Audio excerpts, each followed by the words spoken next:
Hello, I'm Fred Evans. Welcome to Montgomery Week in Review. There are incidents in schools that need specially trained persons to respond. Jane DeWinter, who comments for this program, will give us the details. Many people may not know that Montgomery Hospice has a high school program to meet the needs of young people where they are. Kip Ingram, who runs this effort for Montgomery Hospice, will explain. The November issue of the Beacon has some interesting articles about our health, including one on Alzheimer's disease. Stuart Rosenthal, the editor and publisher of this newspaper, will report. The city of Rockville was the only municipality in Maryland to use the new state voting machines that will be used in the spring. Gilberto Zelaya from the Board of Elections will tell us about this effort, as well as offering to demonstrate these machines to groups around Montgomery County. Jane, welcome. Thank you. Tell us what the issues are with school personnel. Well, people have been asking me about the school officers, the police officers that are in our school. Or and we call them SROs. SROs, right. school resource officers.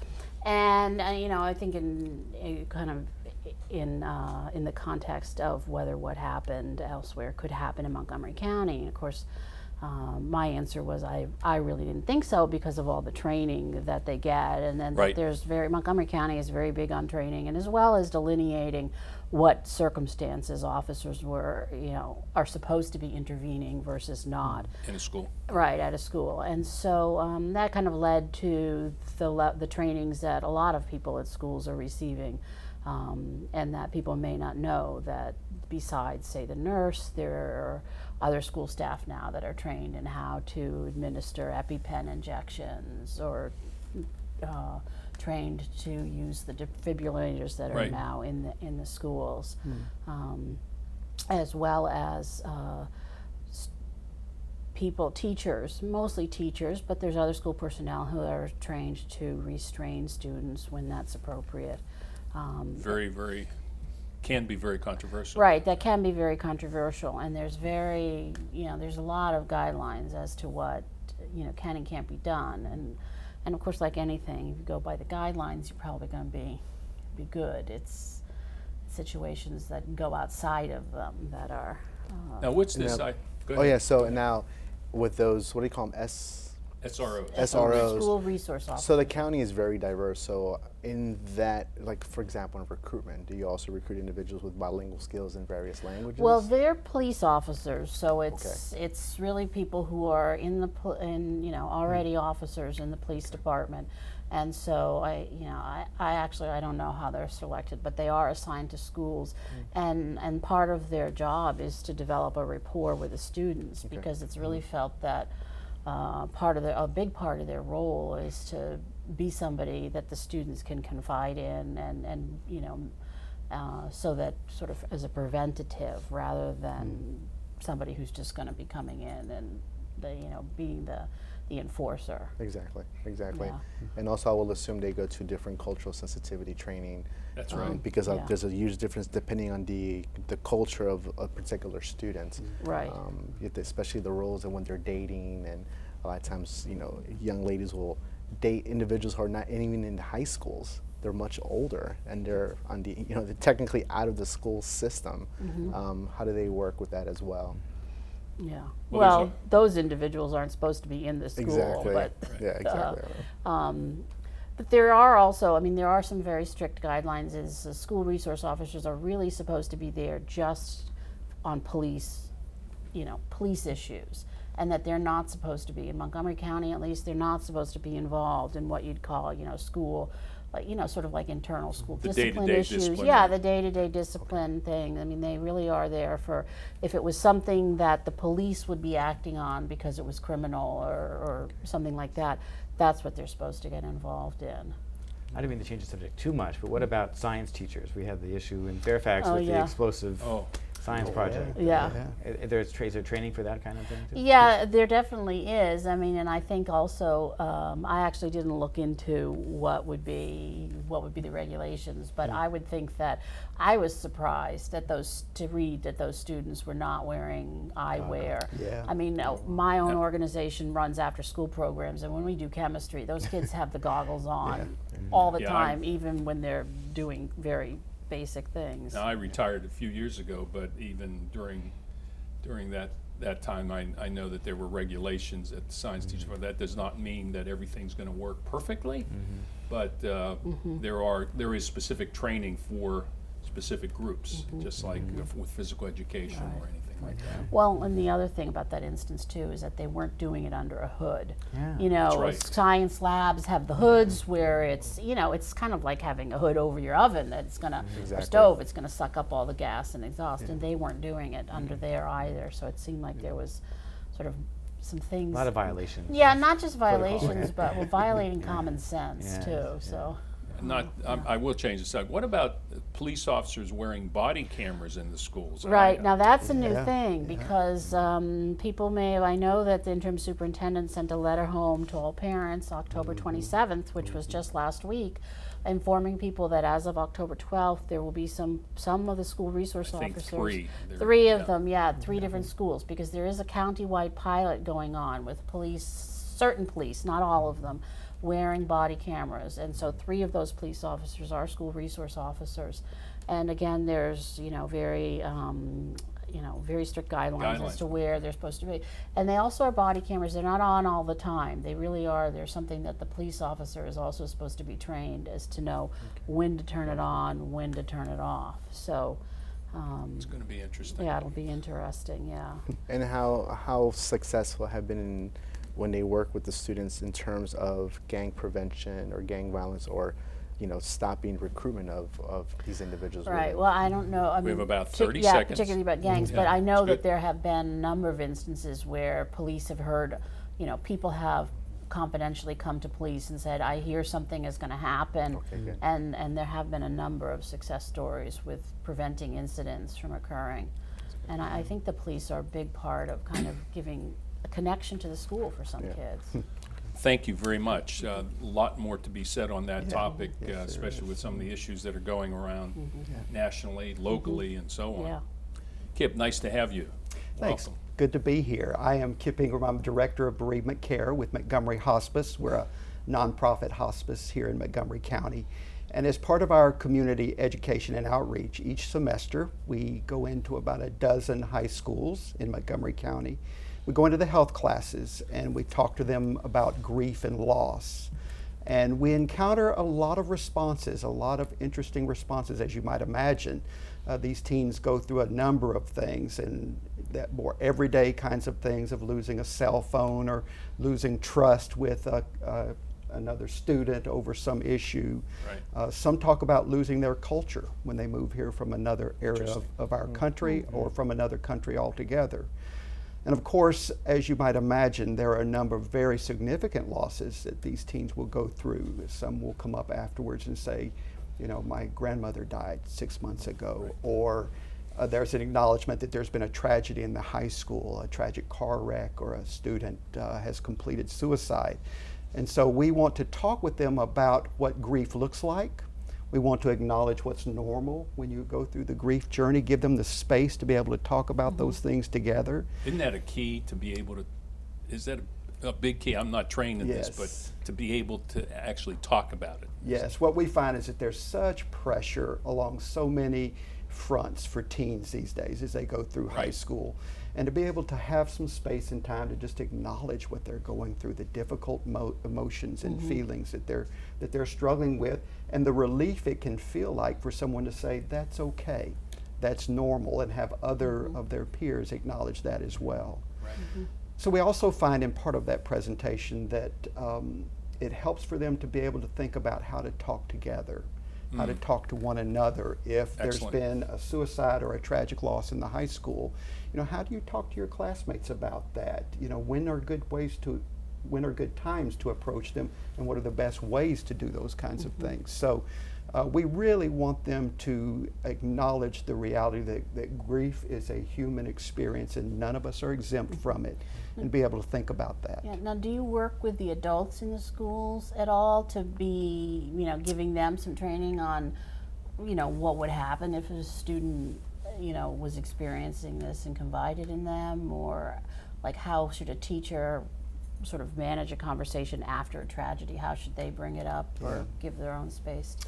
We don't work with the adults or the teachers when we do the high school classes, but we do have good relationships with all of these high schools that we go into, and what we find is that when there's been a tragedy in the school, we reach out to them and they ask us to come in, and we'll talk to teachers or other adults in the community who'd like to come in and just talk. So we help them to think about and provide support for each other, and then how to think about what their classes might need when they're going through the grief journey. Okay. Any cultural nuances? Since once again the county is extremely diverse, and depending if an individual is a first generation or newly arrived, the cultural norms of grieving. You know, I know within the Latino community, the issue of men are kind of socialized to keep it in and not cry. Yes. And so how does that dynamic maybe make it challenging for the counselors going into different schools? Yeah, it does play out in a lot of different ways. I actually do a support group for men only as we kind of work on how we've been taught to or how not to grieve in our society. But we do find that there's a wide variety across different cultures, as you would imagine. But what we emphasize is that everyone's grief journey is different. You know, someone from one particular culture, their expression of grief may be very different from yours, and that's okay. Both of your expressions are authentic, even though they may be different. So we try to provide a wide latitude for people to express their own grief as they walk that journey. Is this just a one-time program where they do readings and follow up? The health teachers themselves will often follow up with what we do. We provide a packet of information, and they follow up in the days following with the information that we've given. We're in contact each semester with the health teachers about some of the things we're presenting, and they're telling us, well, here's some of the things that we're doing around it that help that as well. Okay. And how about grieving? When you think of grieving, you think of a death. But how about a young man immigrating to the U.S. or Montgomery County, especially those children leaving areas that are very dangerous like El Salvador or Central South America, and they're grieving a different way. Their parents are not necessarily passed, but they're back in their country of origin, and the whole fear of I may never see them again. How are you coping with that in terms of reaching out to these students? There's a wide. Just to caution you, we have 30 seconds. Okay. There are a wide variety of responses and losses to those who come here from another culture. All those parts of their culture, they sense that they lose their music, food, family, friends, all of those things. So we talk about the importance of a network of support, building in that network of support from your faith group, from your neighborhood, from all of the areas that you can draw from. Well, thank you. Could you very quickly give your website? We're MontgomeryHospice.org. Okay, very good. MontgomeryHospice.org. Very good. A very important message, and I'm glad you're working with the schools. That's fantastic. We'll be right back after these messages.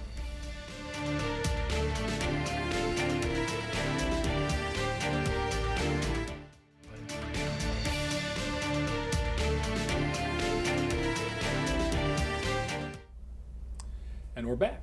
Stuart, welcome. Thank you. Nice to be here. Good to see you again. Tell us about all these health issues that you've... Yes, well, you mentioned an Alzheimer's story, so I'll start with that. It's not a study where they took people and they gave them drugs and saw how it affected Alzheimer's or whatnot. Rather, what they did is they took the statistics from the Baltimore Longitudinal Study of Aging, which I think is the country's longest running health study of thousands and thousands of people. Maryland. In Baltimore, Maryland. Okay. Right? It's gone on for 60 years or something. It's a huge, long longitudinal aging study of healthy adults, and they follow them in all the data, statistics, and a lot of different things. So what they did was they took a batch of people from the age of 50 to 64, and they saw who came down with Alzheimer's during that period of time, and what their body mass index was at the age of 50. And these are people who were in a part of the study where they were checked for cognitive decline every year or two. They had cognitive testing. About 10% of those 1,400 people that were in this part of the arm of the study came down with Alzheimer's. And when they compared their body mass index, which is a ratio of their weight and height. So it has to do with how much sort of fat content you have. When they compared their body mass index to those who got Alzheimer's, they discovered that the higher the body mass index, every step on the ladder of the body mass index that they had, they came down with Alzheimer's 6.5 months earlier. There was a direct correlation all the way through. So the fatter you were at 50, so to speak, the earlier you came down with Alzheimer's if you were coming down with it. That's really shocking. It's really striking, I think, to have that kind of a correlation. Has there been any explanation why? You can guess. I mean, they're saying it seems like there has always been, a lot of different other studies have found that there's a connection between obesity and Alzheimer's, being overweight and having Alzheimer's. But this is the first time they've tracked it to body mass index that directly. They also have a lot of autopsies which they do of people who come down with Alzheimer's during this course of this study, just in general, people in the Baltimore study. And they have found that when they compare that to the body mass index, those who have higher body mass indexes have higher amounts of tangles and plaques in their brain, even if they don't show any signs of Alzheimer's. So as we know, about 10 years before you start showing symptoms of Alzheimer's, it starts to collect in the brain. It takes time for it to clog up the neurons and whatnot to start having an effect on it. So there's definitely a connection, and I think people ought to keep that in mind in terms of their weight. So the study's been over 60 years, right? I believe. In Baltimore. So I know like the demographics of Baltimore was much different 60 years ago as opposed to today. So is there a correlation with, not necessarily also gender, but ethnicity? Like Hispanic with African American? I'm pretty sure they really, they have all kinds of doctors and scientists and researchers who are taking this data and poring over it and coming up with, they're extracting all these kinds of different lessons from it. So that's what people do. Yeah, so I'm sure they have all that data, they can do it in that way. That's interesting. What they're doing on that I have not seen a lot of, but I imagine it's part of it. Stuart, has there been any research, or will there be, on what would happen if someone after 50 decreases their body mass That's index? that's a great question. Obvious question that people want to know. Well, can you do something about it? Are you stuck from 50? So they're going to do that kind of checking as well to see if it makes a difference if you've lost weight over a certain period of time and whatnot. Of course, I would think, from everything else that we know about the body, I'm not a doctor, but if you improve your weight, you improve your chances and you lower your risks. So common sense kind of. Right. Well, and there's a lot of other things that you can prevent too. So it's not just That's Alzheimer's. Speaking of which, I'll go to another subject. Yes. Type 2 diabetes, very common disease, and it's growing, and hits more people all the time, especially as we age. There's a new drug came out last fall called Jardiance, I believe that's how it's pronounced, and it helps excrete more of the blood sugar from the kidneys than normal. So they took people who are already taking all the usual blood sugar, blood control and cholesterol control and high blood pressure medications and everything else, who had type 2 diabetes, and they gave them this drug in it as well. They had some getting a dummy pill and some getting the real drug. Those who got the real drug had a 1/3 lower risk of death from any cause, hospitalization from heart disease. I mean, a huge difference. No one's ever seen anything like that before from one drug. So they're going to be continuing, obviously, research and studies. Yes, and recommending that more people take it because it's expensive, of course, like all these new drugs. So is that doing anything to control blood sugars, or so it's in addition to everything else you're doing? Okay. It reduces it down. I mean, a lot of people have said if you can really get your blood sugar down.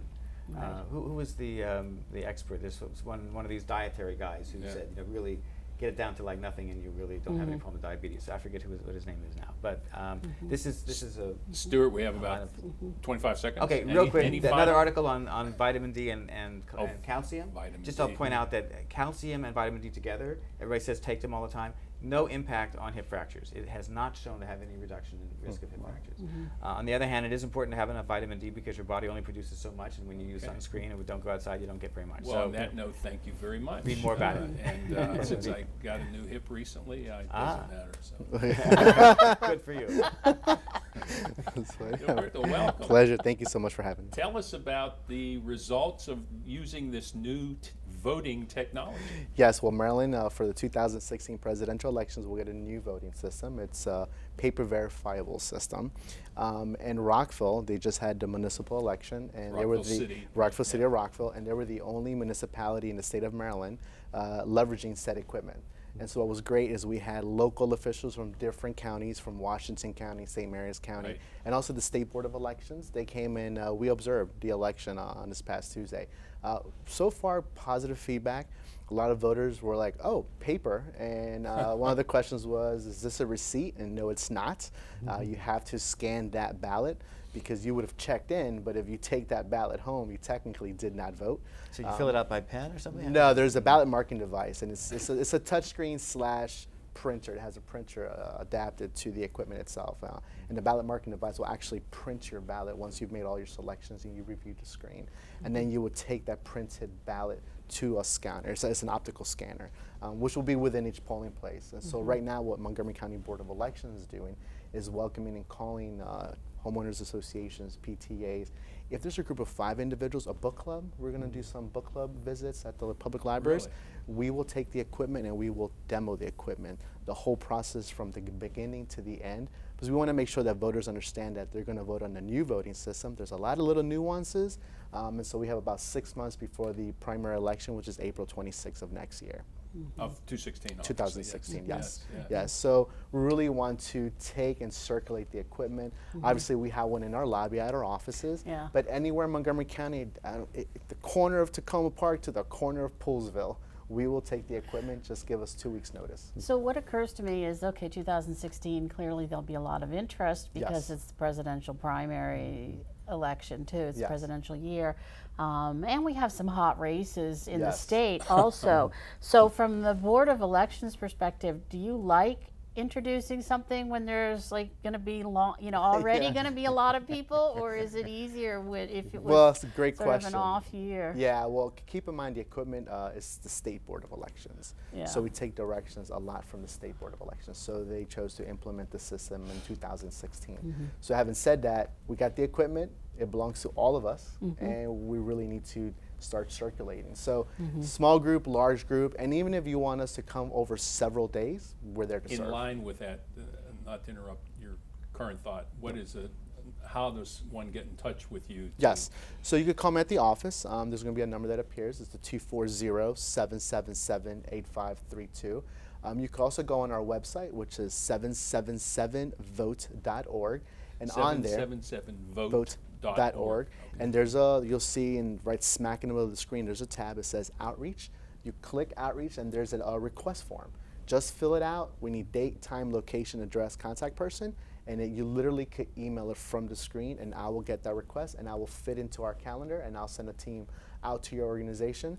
Not only will we do demo, we'll do voter registration and recruiting election workers for the upcoming elections. I'll just throw out that you came to our expo Yes, last thank month. you It was so much. Very, very well received. Long Incredible. lines of people looking to try this out. Yes, yes. So whether it's the expo, and hopefully we'll be there next year, maybe with the PTA at the schools, or maybe during the staff training, we would love to be there, or even with your organization. Just any pocket, we want to be there. And I was just thinking you can vote when you're 18 now, right? Yes. So what's interesting So is you for the could go to primary. Yes. Montgomery College as an example, or some Yes. high schools have certainly. And we've done a lot. We this morning we were at Quince Orchard. We have gone to Montgomery College, all 3 campuses, multiple times. Excellent. We're going to do a big drive at the senior living, like Leisure World, Riderwood, Asbury. So our goal is to hit 1,000 events between now and November. Wow. So we're very aggressive. We always do outreach every year. It's not just every other year. We're busy. There's 650,000 registered voters. So for individuals watching, please register to vote. Make sure your information is current and up to date. So whether you got married, got divorced, got moved to a house, downsized, we need to know before April 26th of next year, Do you 2016. think your outreach efforts are going to have any impact on voter participation? Because even though there's 650,000 Yes, registered voters, yeah. we don't. The way I see that is we're there to serve. Yeah. Okay, we're ready for 650,000 voters. Yeah. We will do as much outreach as possible, and really I think it behooves each individual to take responsibility and to flex their constitutional right to a secret ballot. We're there for you. You have to leverage How it. many usually We have- vote in our elections? We have a good high percentage, 80% give and take, and they fluctuate between gubernatorial and presidential and primaries and general. Last words, you got 20 seconds. Yeah, so you have Anything? options: register to vote, request a demonstration, and we will meet you halfway. Great. Okay, well, thank you. I want to thank all of you. Thank you all for joining me this week. And thank you for joining all of us for this week's edition of Montgomery Week in Review. I'm Fred Evans. Please join us next week at the same time.